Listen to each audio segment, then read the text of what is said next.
But first, the ultimate cheat fakes. That's the focus of tonight's angle. All right, things keep getting weirder and weirder in Biden-Harris land. So it's last Thursday, early morning, 3 days before his own party would push him to drop out of the race, we were told that Joe Biden had tested positive for COVID. Now, for most adults, 4.5 years after the pandemic was called, getting COVID is like getting a cold. Nevertheless, Biden went into seclusion in Wilmington, and he hasn't been seen since. But late this afternoon, we heard his voice at a Kamala event. By the way, I'm not going anywhere. I'm going to be out there in the campaign with her, with Kamala. I'm going to be working like hell, both as a sitting president, getting legislation passed, as well as in campaigning. Yeah, that's reassuring. Now, the only reason he made that odd audio appearance is because so many people thought his disappearance was strange and even disturbing. None of this is normal. They make him sign a letter that no one believes he wrote. And then on Sunday, he followed it up with a tweeted endorsement of the woman who's been his vice president. Now, why wasn't that in the original letter? Oops. Now, I wouldn't hold my breath about seeing Biden tearing it up on the campaign trail, regardless of what he said this afternoon for Kamala. He couldn't campaign for himself. And now he's going to campaign for her? Yeah, okay. Now, maybe he shows up on camera tomorrow looking fit as a fiddle and ready to roar in the final months of, that he has in office. But come on, that's unlikely. After all, if that was the case, why would he have allowed his old friends to force him to drop his campaign? Remember, though, up until Sunday morning at like 11 o'clock, Biden, he was staying in the race. He made a decision. He's going to be the candidate. He's going to be the next president. And now it's time to focus on the threat that Donald Trump poses. It was time to move on, turn the page. Well, his comms team, let's face it, has tried its hardest to micromanage every formal event that Biden has done since basically his inauguration. But then we're supposed to believe this is how it all ends? It seems like there was zero preparation for an actual announcement. It was rushed out. The networks weren't alerted ahead of time, as they always are. I don't know, maybe Biden's people just didn't want another bad news cycle? I guess that's what it was. They needed this week badly. They badly needed it to be about how great Kamala is.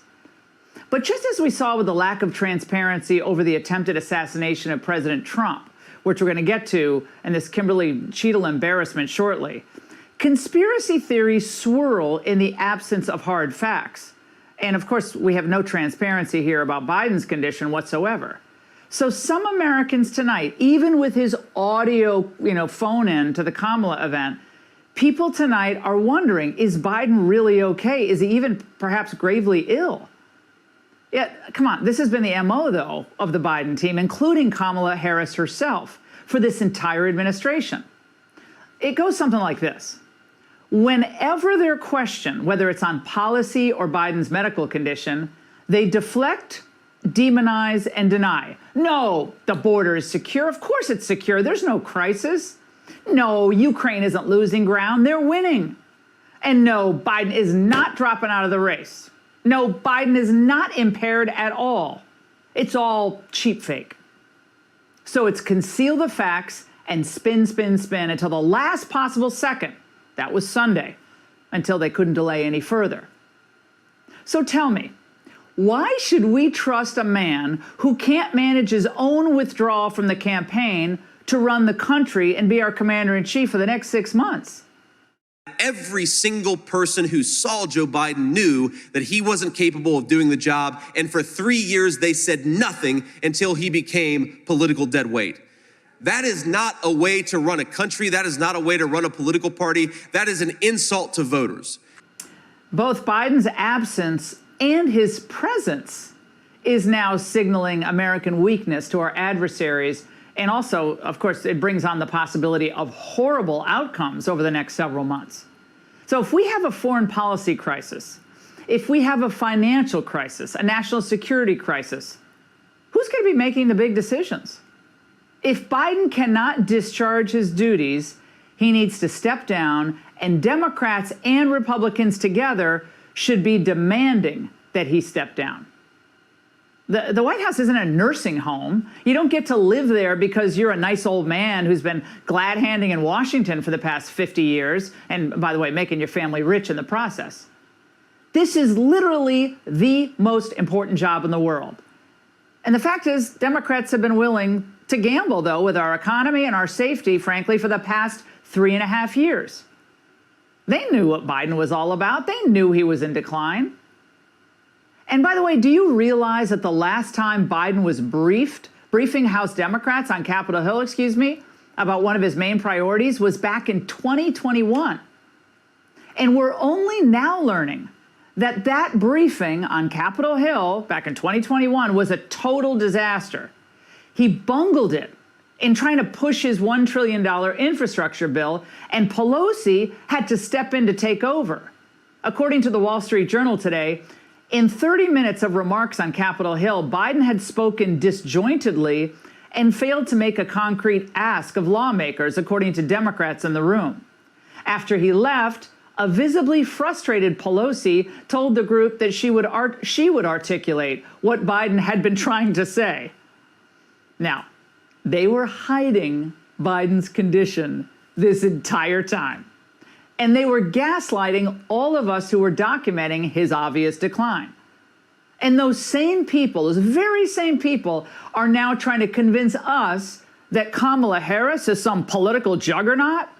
She's historic. She's young. By the way, she's going to be 60 on Election Day. So all this Democrat happy talk about Harris's candidacy, her brilliance, it's just par for the course. Do not for a moment let it obscure a few simple truths. The Democrats put all of their chips on Biden, and they lost the bet. He's now going to go down in history as a failure who collapsed the first time he had to really defend his record on national TV. And then Biden was humiliated by his own party, who forced him out. And Kamala Harris was not the first choice of any Democrat to run against Trump. They all thought that she'd be weaker than Biden because she has all his policy baggage, including the abysmal failure at the border, but none of Biden's political talent or working class appeal. Remember, when she ran against him, she was forced to drop out before the Iowa caucuses. Total embarrassment. So the move to replace Biden with Harris, it's not some 3D chess move. It's a desperate move to replace their quarterback with an untested, unproven backup player. And no, Biden's not Drew Bledsoe, and Harris is not Tom Brady, so forget that. If they really thought that Harris could have done a job better than Biden, they would have forced him out months ago, but they didn't. So the bottom line is this. This is an unserious party run by petty, foolish people who always put their own personal interests ahead of what's best for the country. If they cared about the United States, they would have dumped Biden a long time ago. But he was just another political calculation. After all, he's a puppet, too. And once the numbers didn't work for the party power brokers, Biden was roadkill.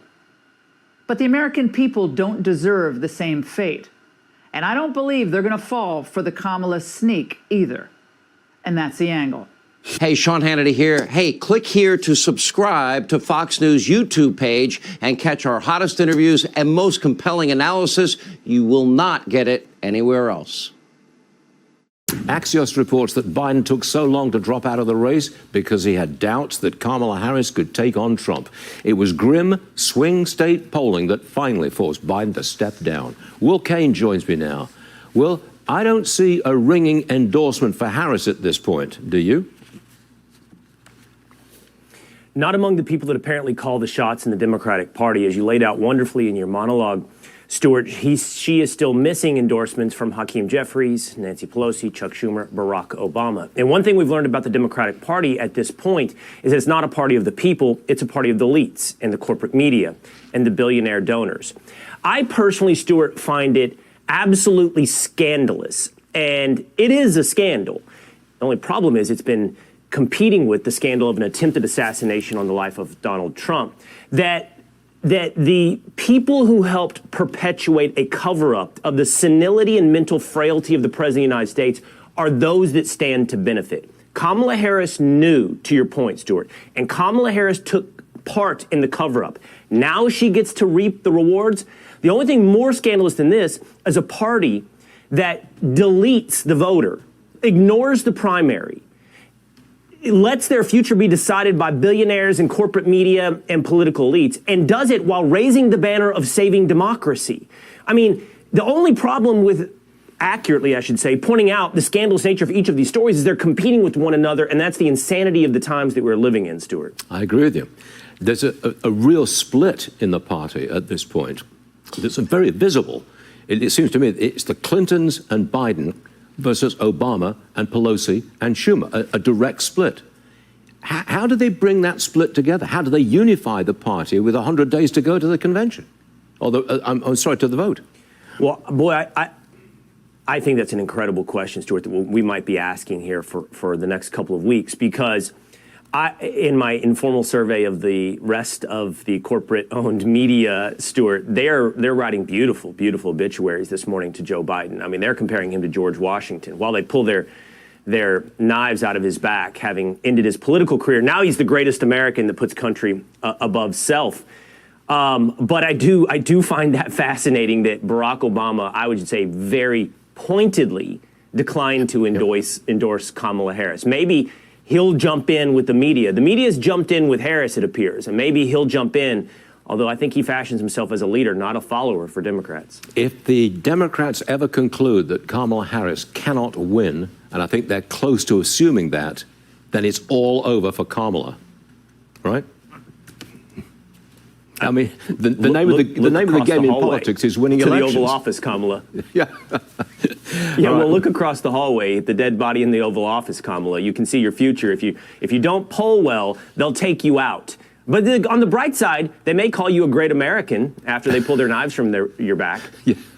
An interesting view on the politics of the day. Will Kane, you're all right. We'll see you again soon, Will. Thank you very much for being here.